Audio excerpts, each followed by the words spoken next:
Vamos abrir a escritura na epístola de Paulo aos Colossenses. Nós estamos estudando essa epístola já há algum tempo, e hoje eu quero ler com os irmãos o capítulo 1, do versículo 13 até o versículo 22. Cristo, ou melhor, Deus nos libertou do império das trevas, ou que seja, o Pai nos libertou do império das trevas e nos transportou para o reino do Filho do seu amor, no qual temos a redenção, a remissão dos pecados. Este é a imagem do Deus invisível, o primogênito de toda a criação, pois nele foram criadas todas as coisas nos céus e sobre a terra, as visíveis e as invisíveis, sejam tronos, sejam soberanias, quer principados, quer potestades. Tudo foi criado por meio dele e para ele.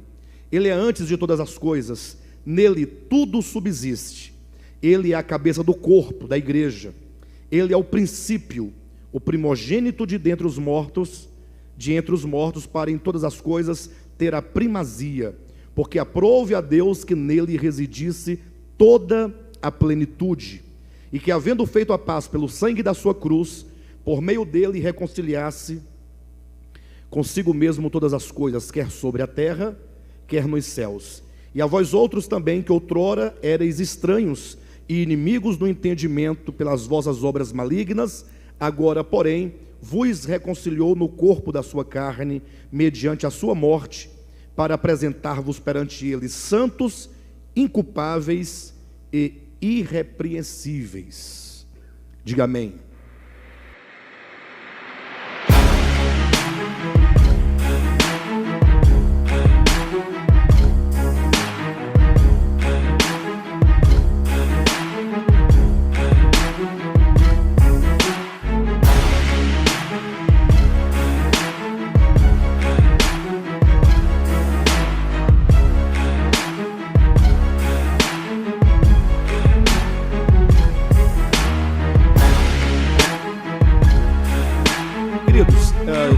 Dito outras vezes, esta é uma epístola muito rica, é uma epístola muito central no discernimento do Evangelho de Jesus Cristo. Vale a pena ressaltar que quando falamos o Evangelho de Jesus, nos referimos à mensagem do Cristo e sobretudo ao próprio Cristo, enquanto aquele que é para o homem a boa nova de salvação. Não me refiro exatamente ou estritamente aos 4 evangelhos. Os 4 evangelhos são apenas 4 meios de escrita em que os apóstolos trouxeram a mensagem, trouxeram o evangelho, essa mensagem acerca do Cristo, e o anunciou para todos nós. Por que essa carta ela é central na compreensão do evangelho de Cristo? E é importante que a gente se lembre ou traga de volta ao pensamento, a ideia de que quando nós falamos do Evangelho de Cristo e da centralidade, nós temos que dialogar esse pensamento com o momento em que nós vivemos, o momento cristão no mundo, sobretudo os tempos que nós estamos vivendo, além da história do cristianismo, porque a história da igreja, desde os primórdios, ela é marcada por constante ação de alguns homens, no princípio judaizantes, outros agnósticos, ou conhecidos mais comumente como aqueles que se opunham ao Evangelho de Cristo, que procurava se infiltrar nas igrejas e corromper a mensagem do Evangelho. Então, desde os tempos de Paulo ou dos apóstolos, já havia muito dessa ação maligna de falsos profetas, de falsos apóstolos, querendo corromper a mensagem do Evangelho.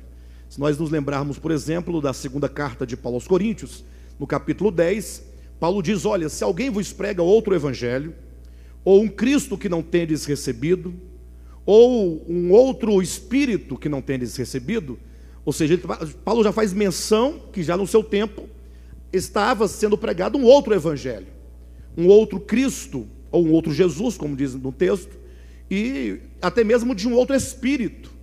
Então, quando nós lemos, por exemplo, as cartas de Paulo aos Gálatas, aos Filipenses, aos Colossenses, e se a carta de Hebreus for de Paulo, também a carta aos Hebreus e outras cartas, vemos como que o apóstolo, sobretudo Paulo, ele lutava com bastante ardor para manter a sã doutrina, Tanto é que, antes da sua morte, ou próximo da sua morte, ele declarou dizendo: combati o bom combate, completei a carreira e guardei a fé.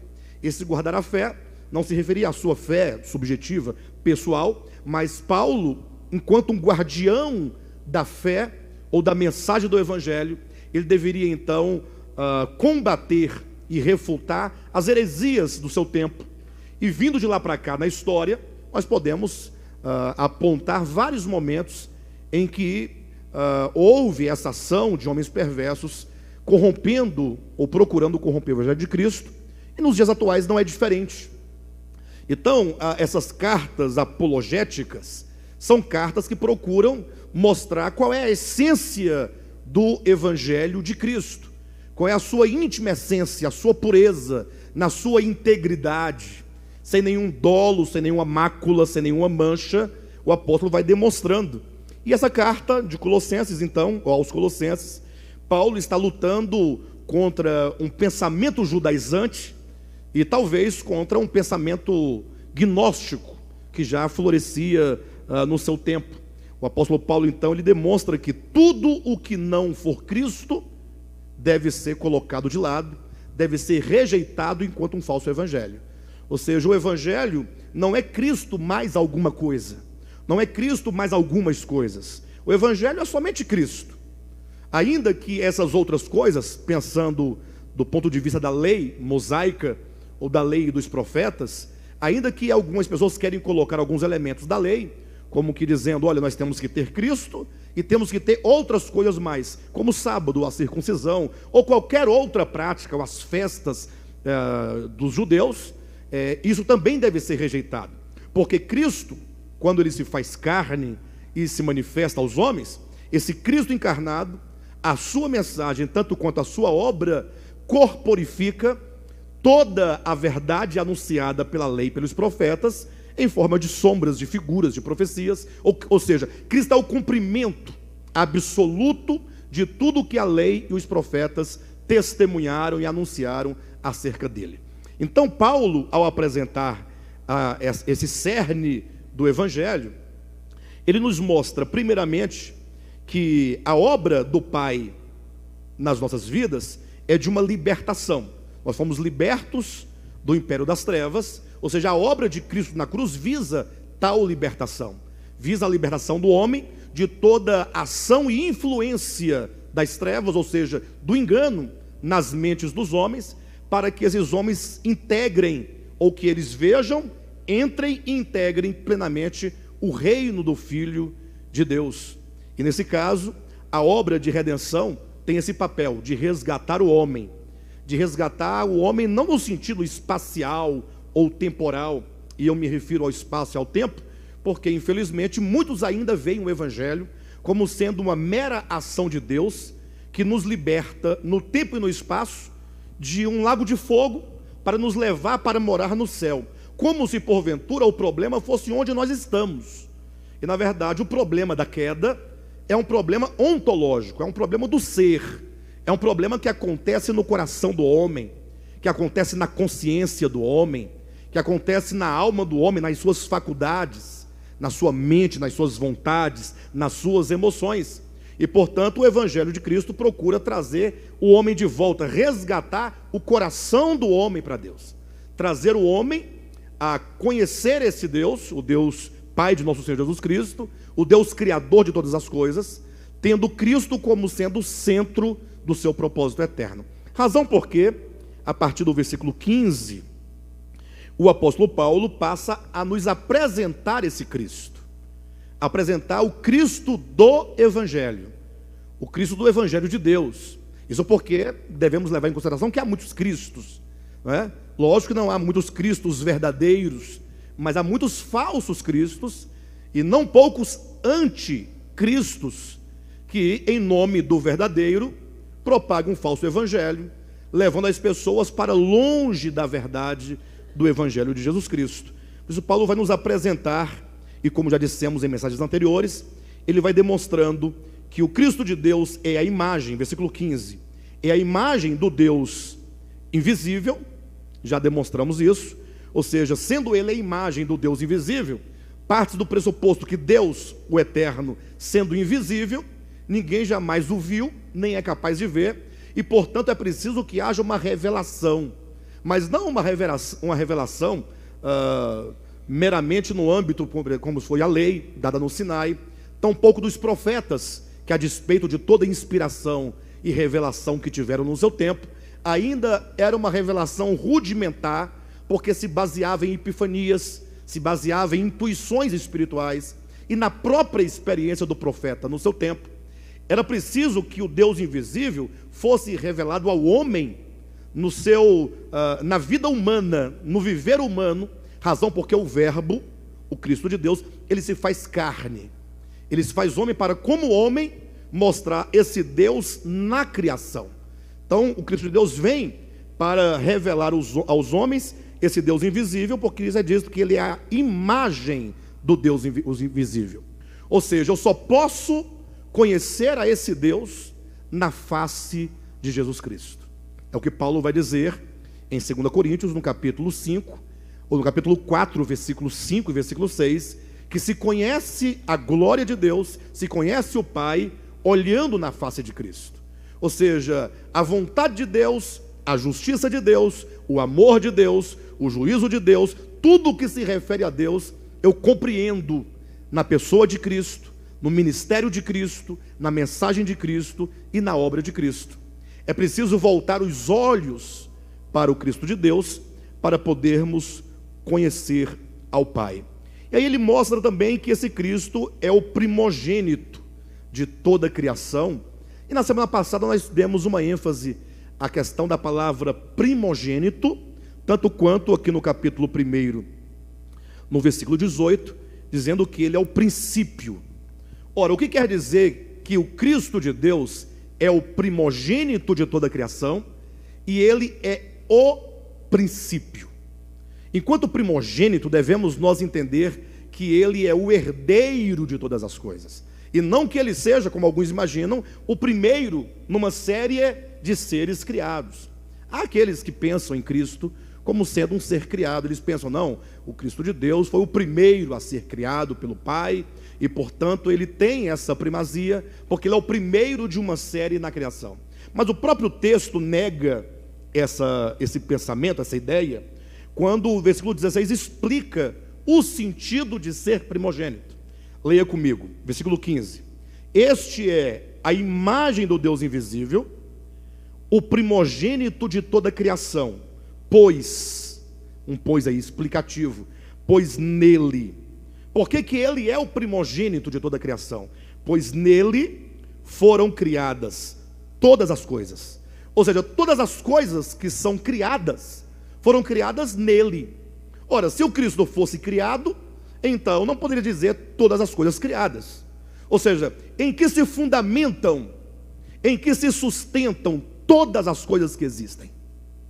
Todas as coisas foram criadas, ora, num fundamento eterno, num princípio vital. Quando diz no versículo 18 que Cristo é o princípio, essa palavra no grego significa que ele é a origem, que ele é a causa ativa, aquilo pelo qual tudo começou a ser. Ou seja, Cristo, ele é a origem de todas as coisas. Tudo o que existe, tudo o que veio à existência. E aí Paulo passa a enumerar dizendo, tanto as coisas que estão nos céus, como sobre a terra, tanto as visíveis quanto as invisíveis, sejam tronos, sejam soberanias, quer principados, quer potestades, tudo foi criado por meio dele e para ele. Ou seja, ele é esse princípio originador de todas as coisas. Ele é esse princípio vital, orgânico, que gerou todas as coisas, quer sejam anjos, homens, animais, os mundos, tudo foi criado a partir de Cristo como princípio. Não é sem razão que no Evangelho de João, capítulo 1, agora já é outro apóstolo trazendo essa mesma verdade, ele diz assim, olha, no princípio era o verbo. Ou seja, o verbo não foi criado no princípio, ele era. No princípio era o verbo estava com Deus, e o verbo era Deus. Aí ele segue, todas as coisas foram feitas por intermédio dele, e sem ele, a parte dele, enquanto o princípio, nada do que foi feito se fez. Ele diz no versículo 4: a vida estava nele. Ou seja, essa vida que nos vivifica, essa vida que você vê constantemente gerando, florescendo, desde uma semente que germina, se germina, tem uma vida ali que faz brotar aquele grão, a vida que gera os animais, a vida que gera o homem, essa vida que está diante de nossos olhos e em toda a criação, estava nele.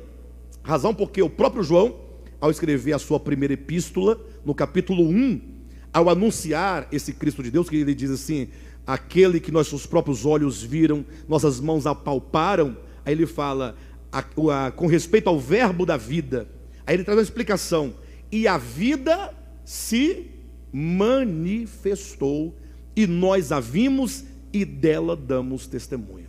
Infelizmente, embora o homem ele dê um certo valor à vida, entretanto os homens eles não pensam a vida enquanto sendo o próprio Deus. Os homens pensam a vida como se fosse algo que Deus nos deu, algo à parte de Deus.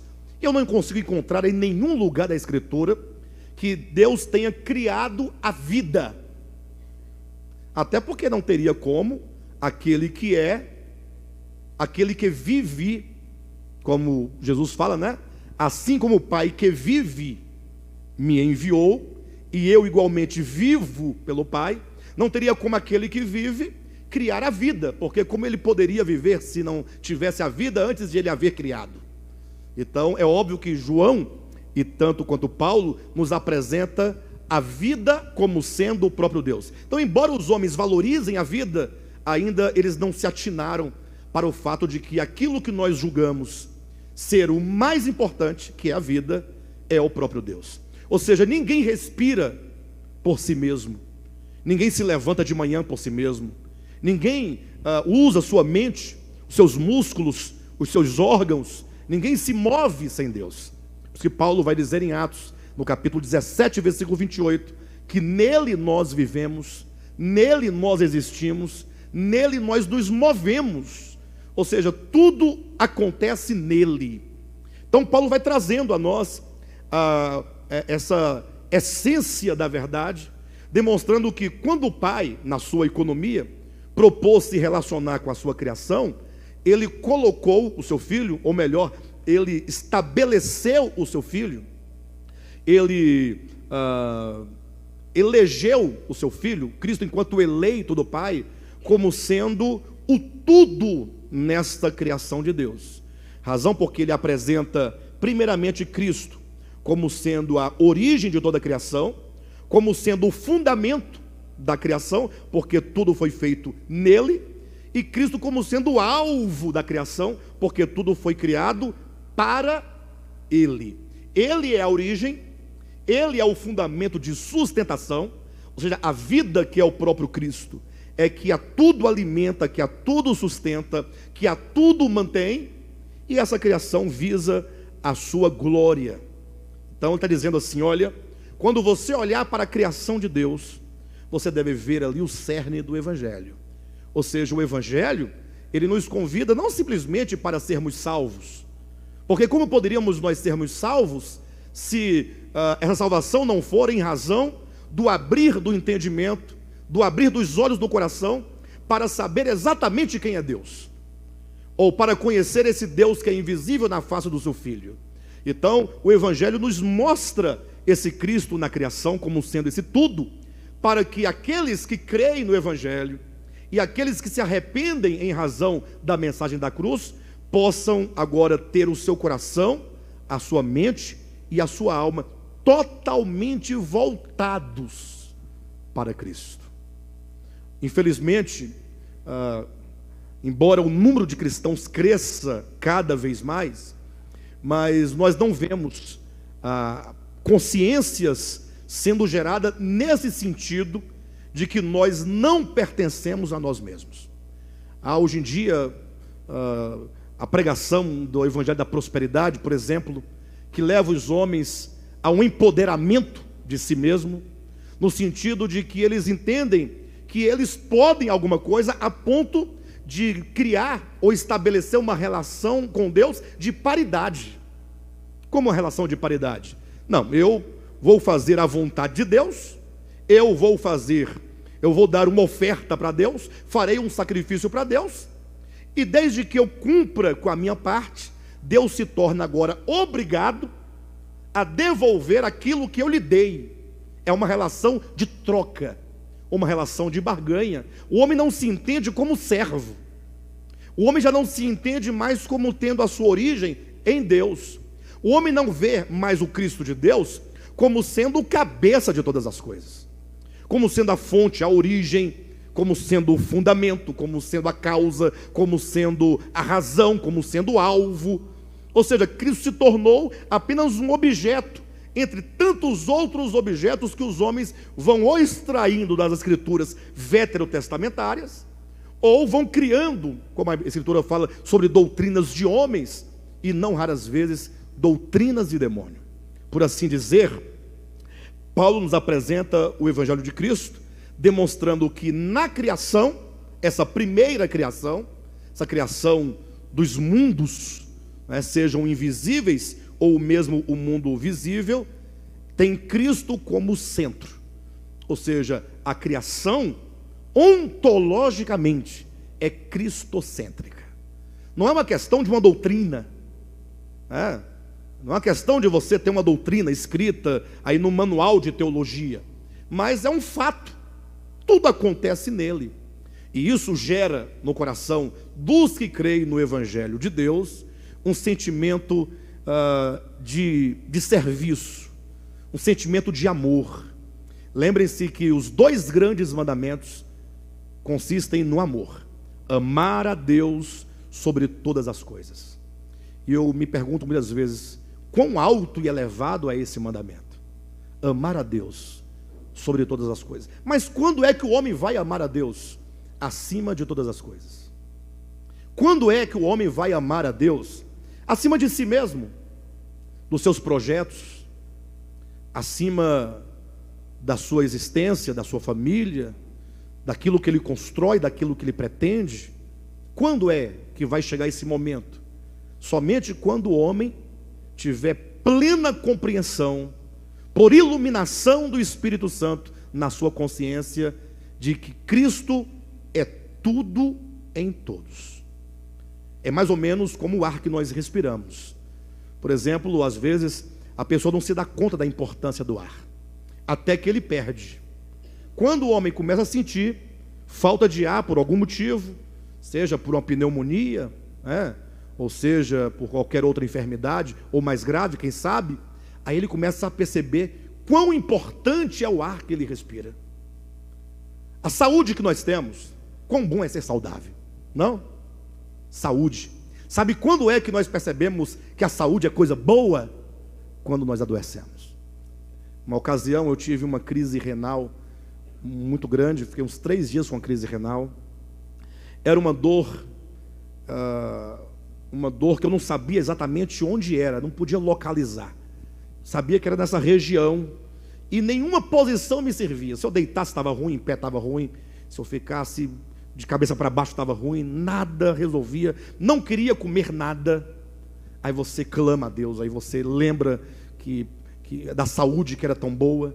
Quando você resgata, recupera aquela saúde, aí você, no primeiro momento, você fica feliz. Oh, coisa boa é ter saúde, poder comer, poder andar, poder sorrir, poder brincar, não é? Poder fazer o que você quiser fazer.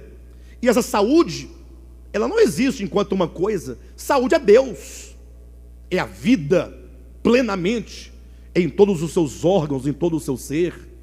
Então, somente quando o homem percebe que esse Cristo de Deus é tudo, é que ele então poderá amá-lo, conforme diz o mandamento: amarás a Deus de todo o teu coração, de toda a tua alma, com todo o teu entendimento. Porque agora esse homem vai caminhar sabendo o valor que é Deus. Não sem razão, o apóstolo Paulo, o qual escreveu aos Filipenses, ele dando o seu testemunho da sua conversão, ele declara que tudo aquilo que para ele era lucro, que ele considerava lucro, tudo que os homens julgavam do ponto de vista da religião, porque eles só citam coisas religiosas, o ser hebreu de hebreus, da tribo de Benjamim, ser fariseu, irrepreensível segundo a lei mosaica. Ele vai citando o status, a posição que ele gozava na religião judaica. Ele diz: mas quando eu então me encontrei com Cristo, que eu vi a sublimidade de Cristo, eu não pude mais carregar comigo todas estas coisas. Ou seja, Paulo não agregou à religião que ele possuía Cristo enquanto mais um elemento. Ele entendeu que Cristo era tudo e muito mais do que aquilo que ele tinha, a ponto de lhe falar: não somente eu perdi todas essas coisas, perder no sentido de abrir mão de todas essas coisas, como as considero como refúgio. E aqui mostra a visão que Paulo obteve de Cristo. Porque uma coisa é você, por qualquer motivo, ou por qualquer razão, você deixar algumas coisas. Geralmente o homem deixa muitas coisas, com medo do fogo, do lago de fogo, com medo da morte, com medo de demônios, com medo dos gafanhotos, com medo de praga, de peste, qualquer outra coisa. Então o homem abandona, mas visando um bem maior. Entretanto, ele vive no saudosismo daquelas coisas. Quantas vezes as pessoas não abandonam coisas religiosas, no caso, a exemplo de Paulo, né? Mas depois que ele começa a entrar no solo árido das coisas humanas, para gozar e usufruir tão somente de Cristo, enquanto tudo de Deus, passa o tempo e ele começa a pensar: mas era tão bom no passado, poxa, era tão bom as festas, os congressos, né? Os cantores, as músicas, como o povo de Israel ao sair do Egito, tinha que agora conviver na aridez do deserto, mas comendo o maná, que representava simbolicamente o pão da vida, que é o Cristo de Deus. Mas logo, quando eles começaram a comer maná, maná de manhã, no café da manhã, maná no almoço, maná refogado, né? Maná com maná, doce de maná, tudo era maná, um dia, 2 dias, 1 ano, 2 anos. Aí eles falaram: não, nós estamos com saudade, ó. Aí lembrou, veio um saudosismo das cebolas, dos alhos, dos melões, da carne do Egito, porque aqui no deserto só temos este pão vil. Veja o desprezo que deram ao maná, em razão da saudade que eles tinham. Ou seja, eles deixaram o Egito? Deixaram. Saíram do Egito? Saíram, mas o Egito nunca saiu deles. Razão porque, eu torno a repetir, eles ainda amavam o Egito e não amavam o Cristo de Deus, no sentido amplo da palavra, ali representado pelo maná. Somente, portanto, quando o homem compreende o Cristo de Deus, o Cristo imanente, o Cristo presente, não é somente aquela questão de ir a um culto e ouvir uma música e você ficar arrepiado e falar assim: estou sentindo a presença de Deus. Talvez seja, eventualmente, né? Não estou dizendo que não, que haja uma espécie de manifestação, é possível, e nós acabamos por sentir nos nossos sentidos essa presença, mas é aquela presença imanente, constante. Quando eu respiro, quando eu me alimento, quando você olha a beleza da criação e você vê Deus na criação. Tem nada a ver com panteísmo, não pense isso. Paulo diz que o que de Deus se pode conhecer foi revelado aos homens por meio das coisas que foram o quê? Criadas. Ao olhar para as coisas criadas, você pode ver o quê? Paulo vai falando, ele vai ali mostrando ponto a ponto. Você pode ver o poder de Deus, você pode ver os atributos de Deus, assim como a própria divindade, levando em conta que esse Deus imanente, que a tudo embeleza, né? Que dá sabor a tudo, dá cores, mobilidade, todo o arranjo da criação. E olha que o que nós conhecemos da criação de Deus é o mínimo. É o mínimo. Nós conhecemos tão somente, nem mesmo conhecemos 1/3 da biodiversidade. Porque o que nós conhecemos é o mínimo. Nem mesmo a vida ou as existências que estão na terra, nós conhecemos todas elas. Conhecemos alguns poucos pássaros, conhecemos uns poucos répteis, conhecemos uns poucos peixes, e dizem os estudiosos que a biodiversidade que se encontra no profundo dos oceanos ainda é infinitamente maior do que tudo que o homem conhece sobre a terra. Ou seja, é muita beleza. Quando você para ver cada uma dessas coisas, e quando você então ganha o sentido, ou quando tudo isso ganha sentido nele, aí você passa a amá-lo. Quando você se alimentar, você vai estar amando a Deus. Eu sei que às vezes a pessoa vai almoçar, seja num restaurante, em casa, eles costumam fazer aquela oração, né? Pai, agradeço, tal, porque é muito bonito, que a pessoa agradece pelo pão, mas não necessariamente uma oração dessa representa um coração que de fato reconhece o Criador. Muitas vezes, e não poucas vezes, oramos religiosamente, oramos pelo dever, oramos pelo costume, oramos porque se eu não orar, o que o outro vai dizer? Fui com o irmão almoçar num restaurante, então estou lá, se eu não orar, ele vai pensar, puxa, o Alexandre não ora antes de comer. Então essas preocupações todas nos levam muitas vezes a ter um posicionamento e não a ter um coração de profundo reconhecimento que a criação de Deus, ontologicamente, no ser da criação, esse ser é cristocêntrico. Cristo é tudo. Só poderemos amar a Deus a partir dessa visão espiritual. E podemos orar a Deus, porque mesmo compreendendo isso, muitas vezes isso não caiu ainda no coração. Então podemos orar, Senhor, eu preciso de te ver verdadeiramente. Eu preciso de ver Cristo em todas as coisas criadas. Porque nos ensinaram a ver o Cristo crucificado, o que é muito bom, o que é muito correto, inclusive. Mas veja que quando Paulo apresenta o Evangelho para refutar o falso evangelho judaizante e gnóstico, ele vai mostrando primeiramente esse Cristo imanente e que não se esgota na criação, porque ele transcende a todas as coisas. Ele é o Cristo transcendente. Ele é infinitamente maior do que toda a criação, e diria que até não devemos nós fazer nenhuma comparação, porque maior e menor já é uma comparação, e Cristo não pode ser comparado a nada, porque ele é incomparável. Ele é o tudo, ele é o absoluto, ele é o eterno, ele é o infinito, ele é o Espírito, ele é a vida, ele é o amor, ele é a luz. Então nada pode ser comparado a ele. Paulo começa a apresentar o evangelho dessas bases, até então que ele vai para uma outra base, ou para um outro fundamento, quando ele diz no versículo 17, ele é antes de todas as coisas, nele tudo subsiste. Ou melhor, versículo 18, ele é a cabeça do corpo. E agora ele passa a apresentar a nova criação de Deus, não outra criação de Deus. Não existe outra criação. Não existe primeira e segunda criação enquanto duas. Existe primeira criação, e essa criação, tratando-se dos seres inteligentes, vamos falar agora do homem, que é o único ser inteligente e que tem consciência nessa criação aqui da terra, porque todos os seres infra-humanos, eles não têm inteligência, tampouco consciência, eles têm apenas instinto.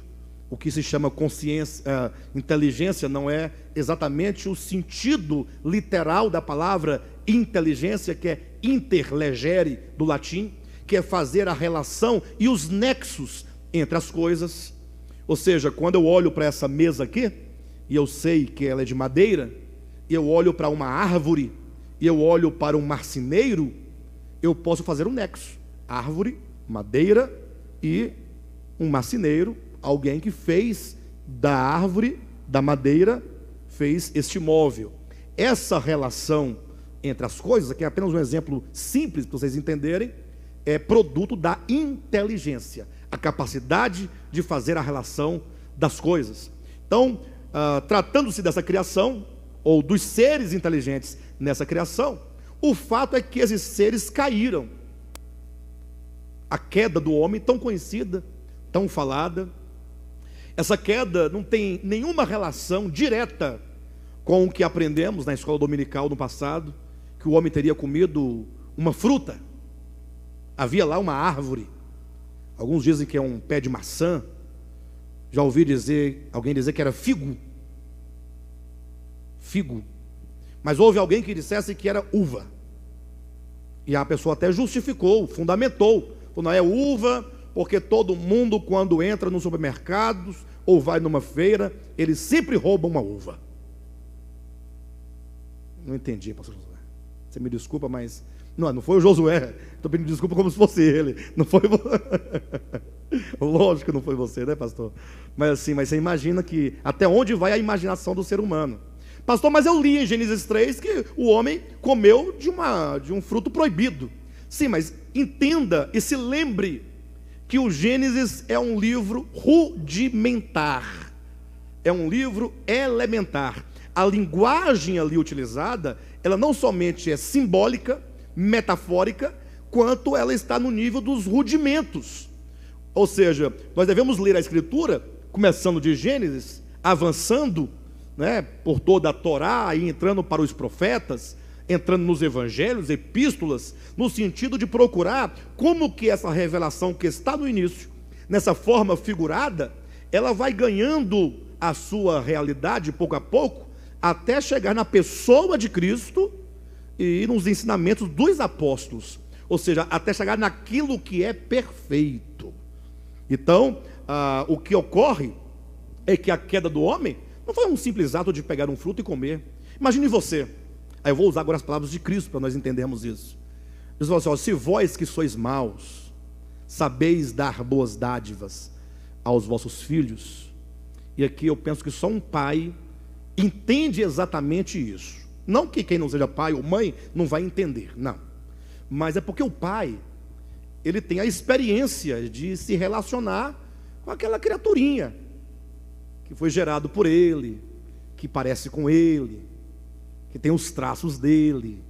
E pai é uma coisa boba, porque pai protege demais, não quer que o filho se machuque, não é? Não quer que o filho tenha fome, quer dar sempre o melhor, agradar, não é? Então Jesus fala assim, vós que sois maus, sabeis dar boas dádivas aos vossos filhos, quanto mais o vosso Pai Celestial.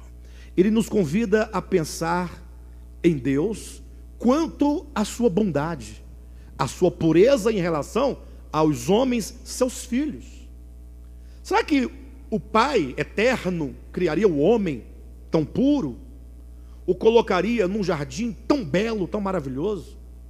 E sendo ele, pense comigo por um momento, onisciente e portanto sabedor de todas as coisas, estando ele fora do tempo, porque ele é atemporal, para Deus um dia é como 1000 anos, e 1000 anos é como um dia, ou seja, essa relação de pouco ou muito, no que diz respeito ao tempo, para Deus não existe, porque ele preenche todas as coisas, tempo e espaço só existem dentro dele, ele está totalmente fora disso, sabendo ele que o homem cairia, ou não sabia? E cairia porque teria sido o quê? Seria enganado. Porventura, ele aplicaria uma pena de morte eterna, porque proibiu o homem de comer um fruto, que era apenas um fruto, pelo simples capricho, para testar a obediência do homem?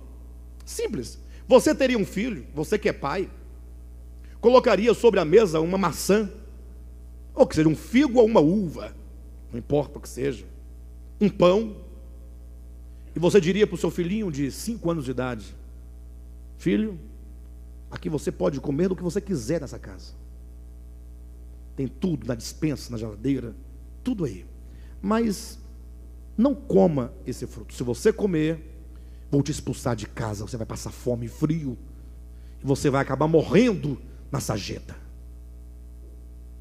Você faria isso? Só para testar?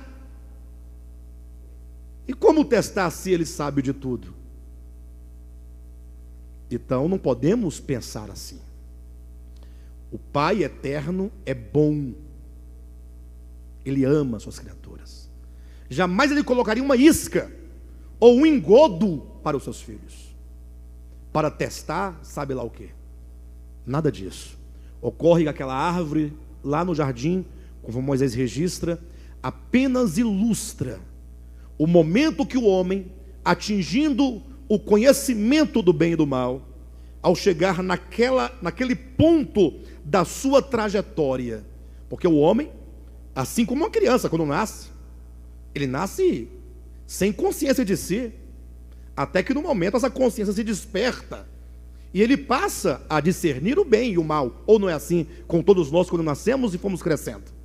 O homem criado, ele vai existindo e caminhando numa estrada única, de mão única, somente numa direção, sem poder ir para a direita ou para a esquerda, até que num dado momento, a sua consciência, porque assim ela foi criada, ela floresce, e aí vem o discernimento do bem e do mal. É neste momento que o homem tem que decidir se ele vai comer dessa inteligência, dessa capacidade do discernimento, para viver por meio de si mesmo, ou seja, vai gerar no coração a arrogância e a presunção de, considerando-se um filho moço, portanto já jovem, achar que agora é capaz de viver independente de Deus, ou se ele vai comer da árvore da vida, porque a árvore da vida é viver por meio da vida em total dependência dela.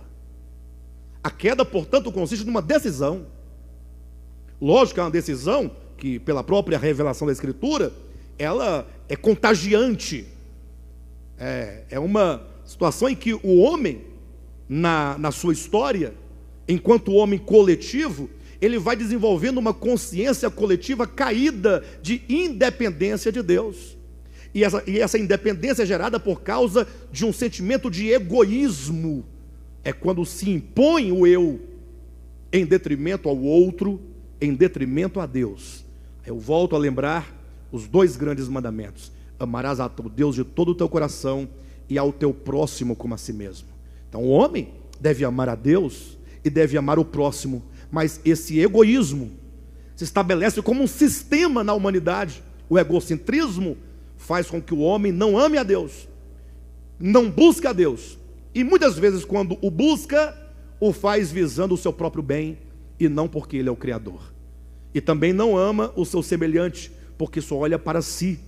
Interessante como é dito que, comendo o homem do fruto da árvore do conhecimento do bem e do mal, Gênesis 3, versículo 7, é dito que abriram-se os olhos e viram que estavam nus. Ou seja, eles abrem os olhos, voltando-os para si mesmo, olhando para si, percebendo, portanto, a si mesmos. E aí a nudez se torna uma figura da condição do homem, do pecado do homem de se afastar de Deus, da condição pecaminosa. E esse homem agora, essa queda, ela é configurada por um coração que não ama, por um coração que não crê em Deus. Nas reuniões de domingo, nós estamos aqui conversando sobre o Evangelho. Domingo que vem vou falar acerca de arrependimento. Domingo que vem, nos próximos domingos, também falarei sobre a fé. E por que falar sobre a fé? Tantos anos de crentes, né? Falar da fé para os crentes. O problema é que nós vivemos um problema muito grave em torno desses temas, sobretudo da fé, porque as pessoas entendem fé enquanto você acreditar num conjunto de dogmas, ao passo que a fé é algo orgânico, é uma confiança inabalável nele, mesmo que você não entenda algumas coisas. Hoje eu ouvi um certo escritor já falecido, eu vi um vídeo dele, um filósofo, um teólogo, músico, um homem bastante lato nos seus conhecimentos, e ele falando sobre a fé, ele falou uma coisa interessante, me chamou a atenção. Ele falou assim: fé não é você ficar acreditando em algum objeto, alguma coisa metafísica que você não... Ele disse fé, e aí ele falou assim: eu ilustro como alguém que vai fazer um voo de asa delta, não tem motor, não tem nada, e ele agora vai em direção a um barranco, a um abismo, e ele se projeta no vazio. Essa projeção no vazio, disse essa pessoa, eu comparo com a fé. E lembram lá de Gênesis 3, quando o homem foi tentado, que a serpente dizia, não é assim que Deus disse. Ou seja, a serpente estava disposta e sabia que o meio de fazer o homem cair é pela palavra de Deus. Não é assim que Deus disse. E aí ele pega a serpente e reproduz o falar de Cristo com alterações, que ela inverteu tudo que Deus te havia dito. Não comerás de toda a árvore do jardim. Deus não disse não comerás de toda a árvore, disse o contrário, de toda a árvore comerás livremente, mas ele inverteu, não comerás de toda a árvore que está no jardim. E aí a mulher, para tentar corrigir a serpente, falou, não foi assim, de toda a árvore, disse Deus, comeremos livremente, mas da árvore tal, nela não comereis, nem tocareis nele. Então também não é sem acréscimo, que a mulher já seduzida, já começa também a vacilar diante da palavra de Deus. Mas o golpe fatal da queda foi quando a serpente disse, ele disse que você vai morrer se você comer deste fruto? Sim, ele disse. E aí a serpente diz, é certo que não morrerás. Deus disse, certamente morrerás. A serpente disse, é certo que não morrerás. O que é a queda? Senão, com o coração e com a mente, acreditar piamente na palavra da serpente e duvidar daquilo que Deus diz. Deus diz, olha, você deve viver por meio da vida, deve viver por meio da árvore da vida. Não é uma árvore. Cristo é a videira verdadeira. Cristo é a videira. Ele é o pão da vida. Quem come dele se alimenta, vive eternamente. Viver eternamente é uma questão de viver por meio da vida. Mas o homem duvidou disso. Quando Cristo veio ao mundo, ele disse, assim como o Pai que vive me enviou, e eu semelhantemente vivo pelo meu Pai, quem de mim se alimenta, por mim viverá. Quantos aqui querem vida eterna? Que maravilha! Pois não teremos vida eterna de outra maneira. Você pode batizar na igreja católica, na evangélica também. Não, quero batizar na reformada. Pode também. Não tem vida eterna por isso. Você pode participar da ceia do Senhor, como é uma expressão usada pelas igrejas reformadas. Aquele pãozinho, dá nada. Não dá vida eterna. E o vinhozinho também não dá vida eterna. Ah, mas é porque foi abençoado. Não tem problema. Não dá vida eterna. Tiver seu nome arrolado no livro da igreja, não dá vida eterna. Jejuar, orar, dar o dízimo, subir ao monte, fazer campanha, não dá vida eterna. Procurar fazer o bem, enquanto dever, não dá vida eterna. Não estou relativizando o fazer o bem. Se você tentar fazer o bem enquanto dever, não terá vida eterna. O único bem que é aceito por Deus é o bem que é o resultado do ser. Se você vive por Deus, que é bom, suas obras serão boas, porque Ele em você é a fonte de toda bondade, que se dá gratuitamente porque ama, e não porque faz o bem para receber salvação em troca, receber galardão em troca, voltar na próxima reencarnação sem ser uma lesma, nem um cachorro, mas um ser humano, ou sendo um ser humano, ser um rei, ser um príncipe, nada disso, tudo é bobagem. Quem de mim se alimenta, disse Jesus, por mim viverá. Se você deseja vida eterna, só por meio de viver dele. Pastor, mas como é que vive por meio dele? Como é que é esse negócio? Não existe regra. Você não tem que fazer absolutamente nada, tão somente lançar o seu coração nele, tê-lo como o seu tudo, como o seu absoluto. Ele é tudo. E agora que você crer nele, você passa a constituir, dentre os homens criados e caídos, você é trazido do reino das trevas para o reino da luz, para constituir a nova criação de Deus. Não nova enquanto outra, mas enquanto a criação de Deus trazida de volta a Ele. Aí é nova, não quantitativamente, mas qualitativamente. É a qualidade do ser, é a qualidade do seu coração. E é fácil explicar isso, mas você lembrar, por exemplo, de Ezequiel capítulo 36, versículo 36, quando Ezequiel fala, Deus falando, pelo profeta Ezequiel: eis que eu vos darei um coração novo. Ó, tirarei o vosso coração de pedra e vos darei um coração de carne. Vos darei um espírito novo. Aí eu pergunto, ora, esse coração novo é outro? Ele vai tirar um e vai colocar outro quantitativamente? Vocês estão entendendo o que eu estou perguntando? Ou é o mesmo coração transformado? Darei um novo espírito. Ele tirou o espírito humano que tinha em você e colocou outro espírito humano. Então não é mais você, porque você saiu, entrou um outro. Então não pode ser novo nascimento, é outra pessoa em termos numéricos, quantitativos. Mas novo nascimento é esse coração endurecido pela queda, é esse mesmo coração iludido pelo pecado, uma vez iluminado, se converter para o Cristo de Deus, tendo-o como o tudo absoluto, tendo-o como o seu tudo em cada momento da sua vida, reconhecendo com ações de graças, com louvor, com adoração. É algo que enche o seu coração. Não é você ir para a igreja, levantar os braços cantando, estou adorando. Não, pode ser que esteja, não que não esteja, mas não tem essa regra, nem esse ritual. Adoração é um ato do coração de profundo reconhecimento. É um coração que chega a chorar de gratidão e de amor pelo que Deus é.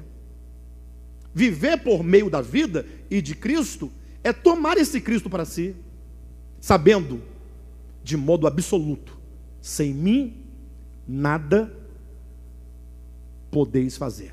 Ou será que ele está falando espiritualmente? Quem sabe o texto poderia ser dito assim: sem mim vocês não podem fazer algumas coisas, outras você pode. Vocês acreditam na palavra de Jesus? Nada podemos fazer sem Ele. Mas você entende o que é nada? Nada é nada. Então tudo que você faz, você precisa dele, até para abrir os olhos, para ouvir, o sangue correndo. Seu coração está pulsando agora aí, tá? Deve estar. É Ele, é por causa dele. Olha que coisa maravilhosa. Esses que se convertem a Deus, e lógico que essa conversão, eu insisto, ela é paulatina.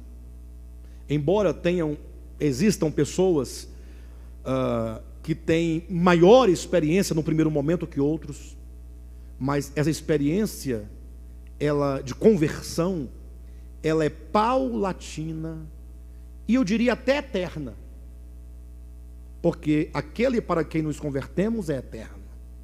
Então estaremos eternamente na busca e nos voltando para Ele. Esses que experimentam, preste atenção no que eu vou dizer, esses que experimentam esse evangelho, e já deu para perceber que esse evangelho não é histórico, embora tenha se manifestado enquanto evangelho histórico. Porque antes do evangelho histórico, isto é, antes de Cristo se encarnar há 2000 anos, não já havia todas as coisas nele? Sempre não houve a criação que dele brotou? Que nele se sustenta? Está aqui, ó.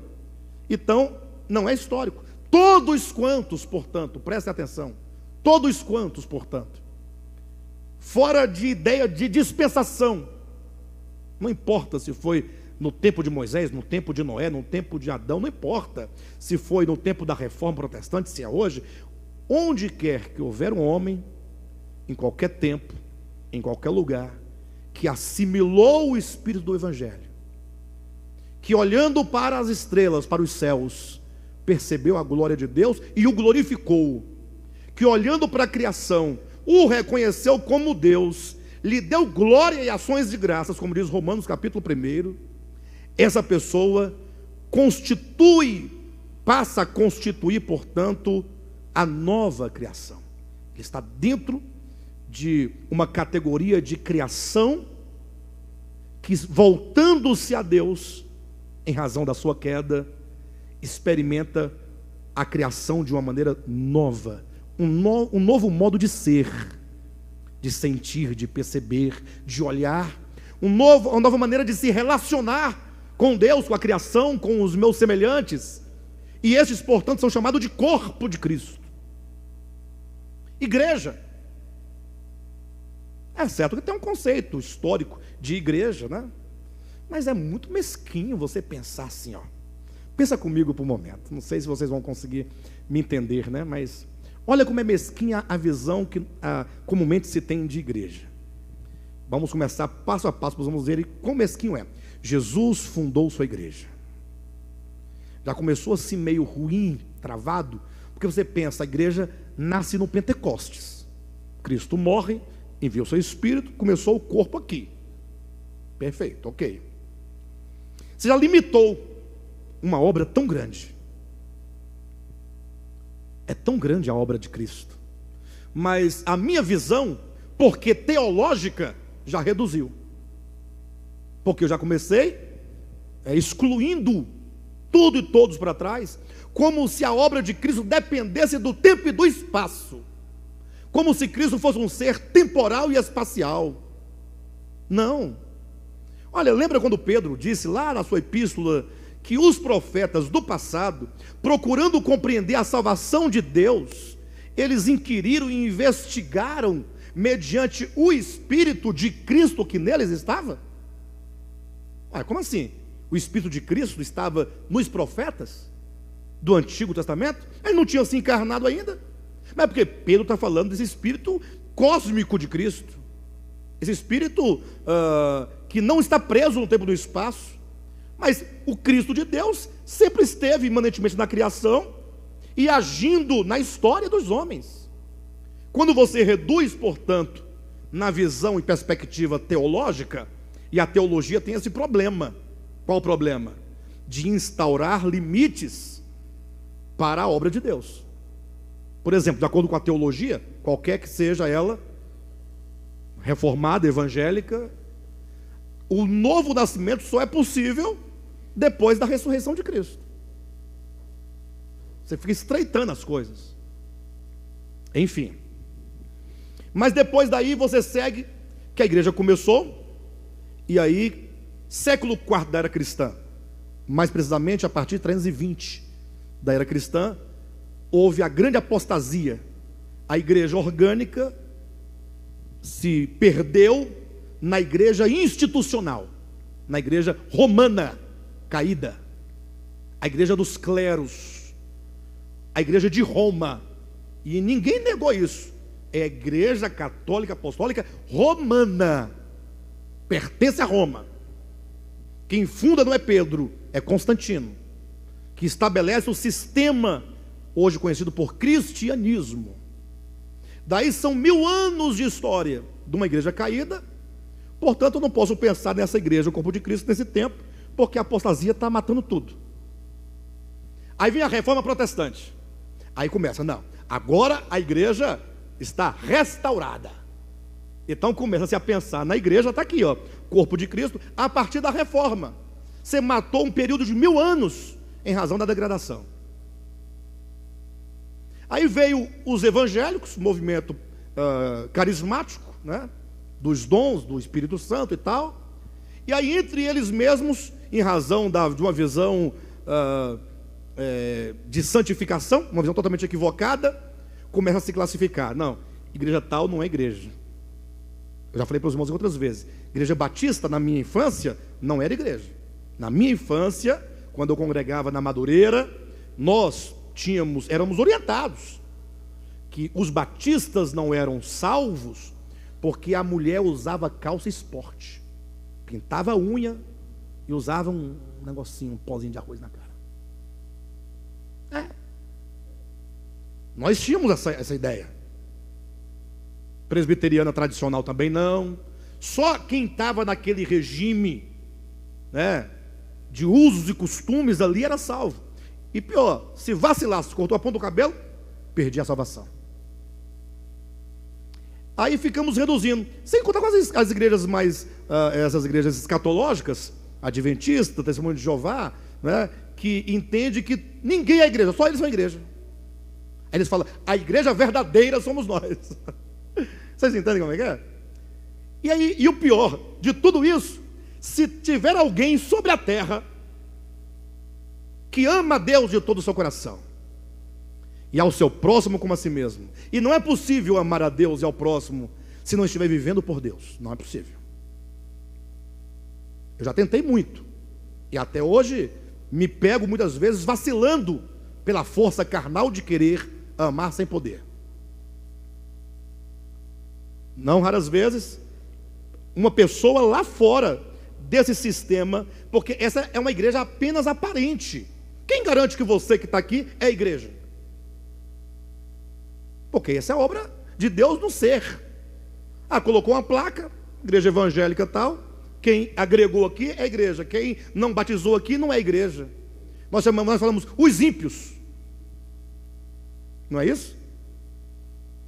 Reduzir igreja, corpo de Cristo, a essa igreja material, visível, incerta. Veja como que nós temos um olhar mesquinho quando falamos de igreja. Igreja é uma realidade espiritual. Corpo de Cristo é uma realidade espiritual.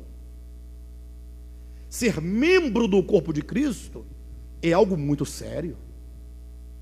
Por exemplo, a minha mão é um membro, digamos assim, eu não posso precisar com os termos mais técnicos, científicos, mas a minha mão, por exemplo, faz parte do meu corpo, de mim. Portanto, ela está sempre a meu serviço. Se a minha mão me ferir, tem um problema comigo, na minha cabeça, em algum lugar.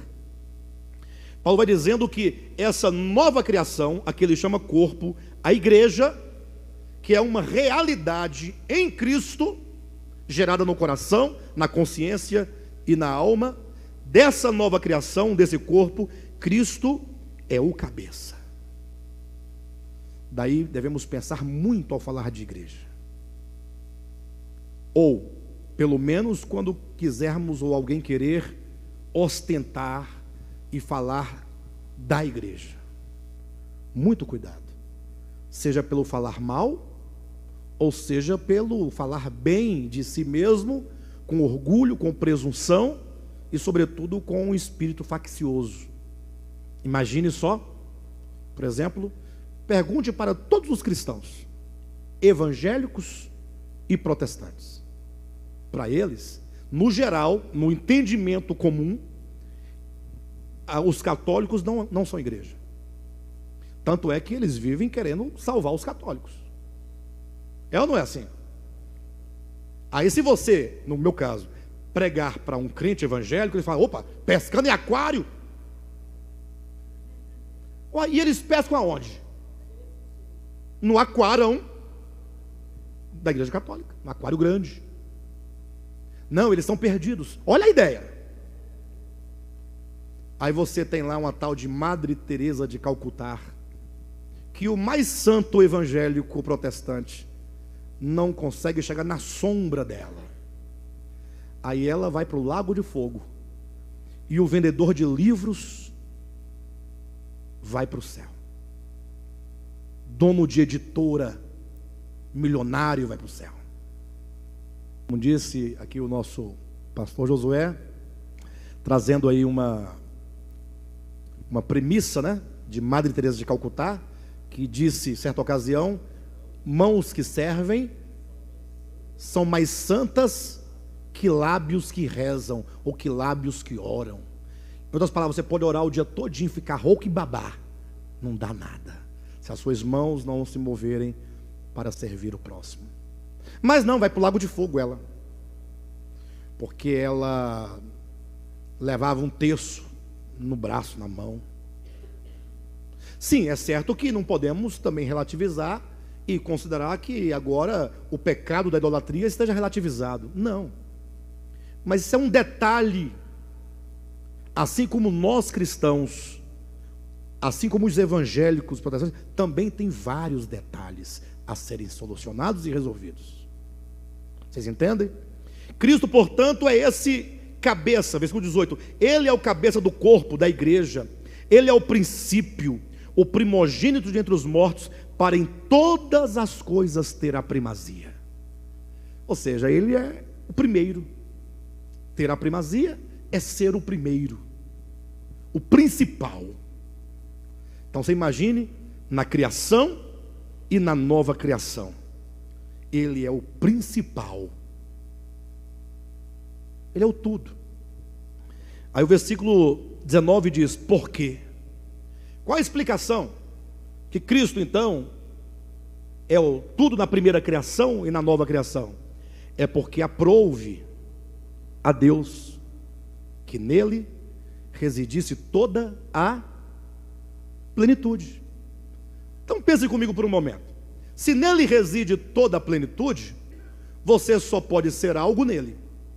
Ele é a plenitude. Fora dele só tem um nada. Todos, portanto, que no coração e na consciência querem ser algo sem ele, ele é o tudo, ele é a plenitude. Então nós somos o nada absoluto. É uma anulação total do eu. Será que não era isso que Paulo queria dizer quando disse: logo já não sou eu quem vive? Não seria isso?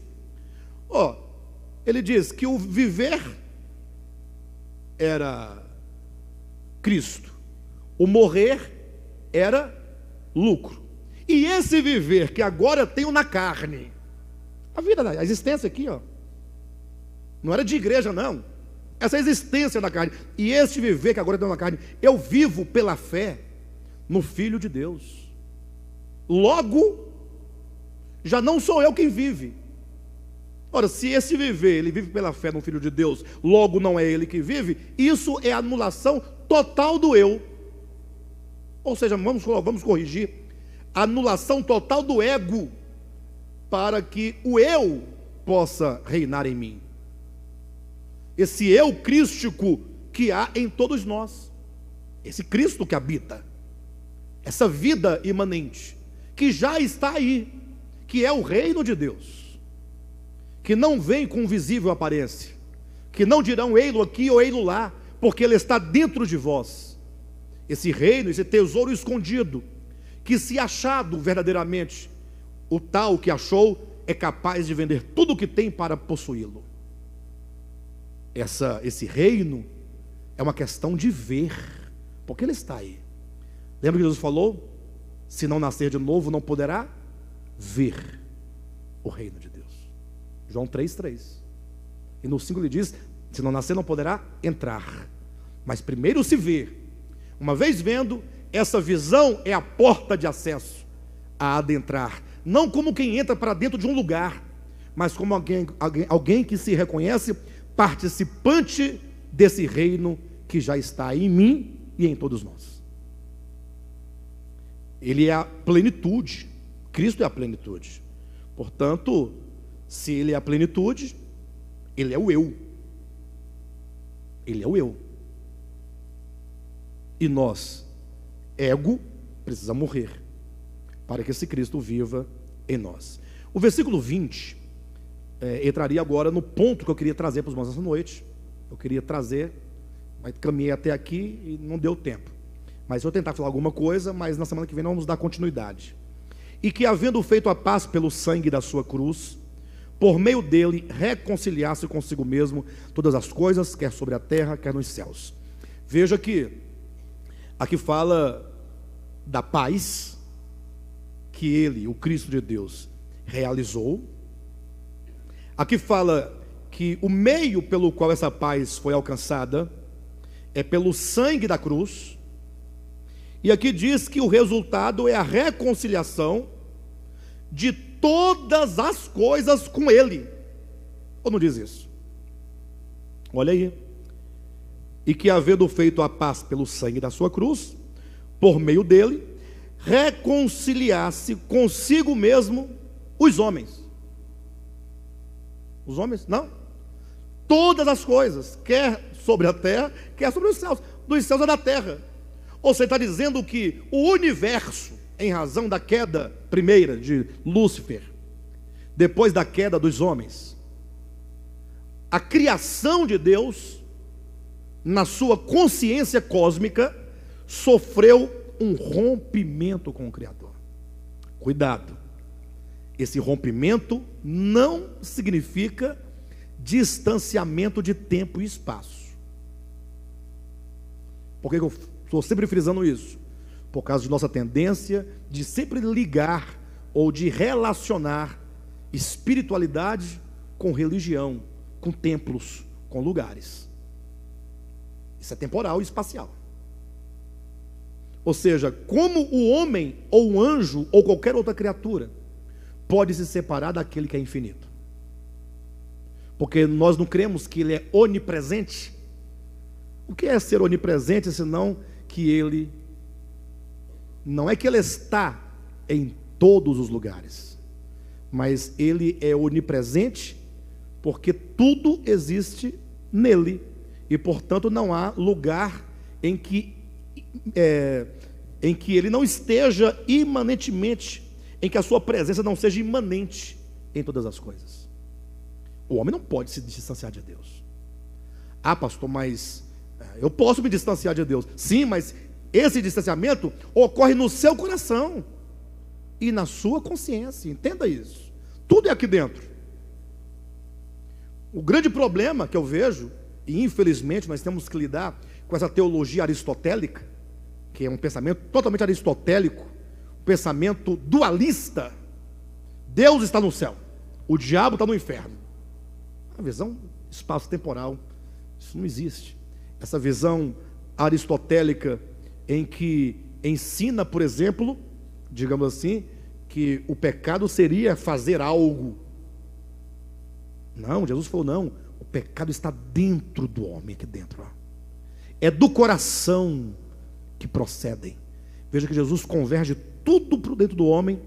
Tudo é uma experiência orgânica, ou de Deus ou das trevas.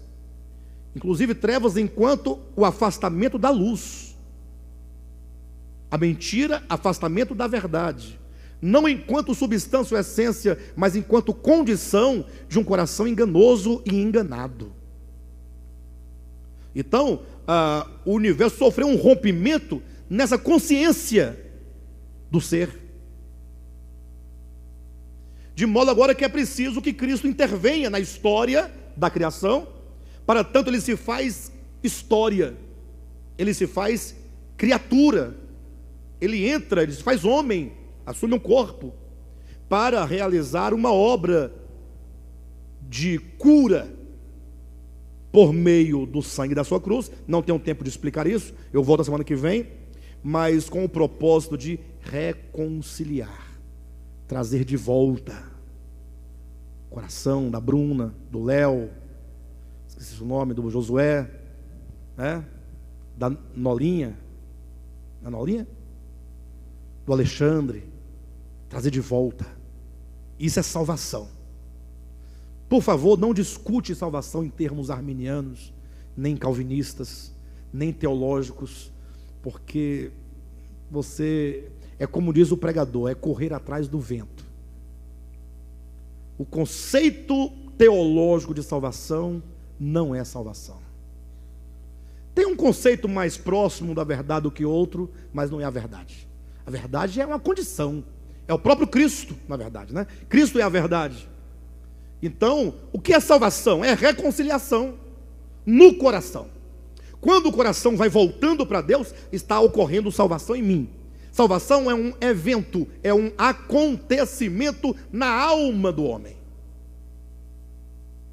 Fora disso, qualquer coisa não serve para nada.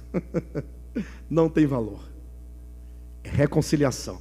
Então, o objetivo é que os homens sejam reconciliados, os anjos sejam reconciliados, todas as criaturas sejam reconciliadas. E uma vez as criaturas inteligentes sendo reconciliadas, o cosmo, ou o mundo inanimado, ou as criaturas infra-humanas ou infra-angelicais, espontaneamente são trazidas de volta, porque tudo ganha sentido agora nessa paz, nessa convergência de todas as coisas para o Cristo de Deus, como Paulo fala aos Efésios, que Deus propôs em Cristo que na dispensação da plenitude dos tempos todas as coisas convergissem dos céus e da terra para o Filho.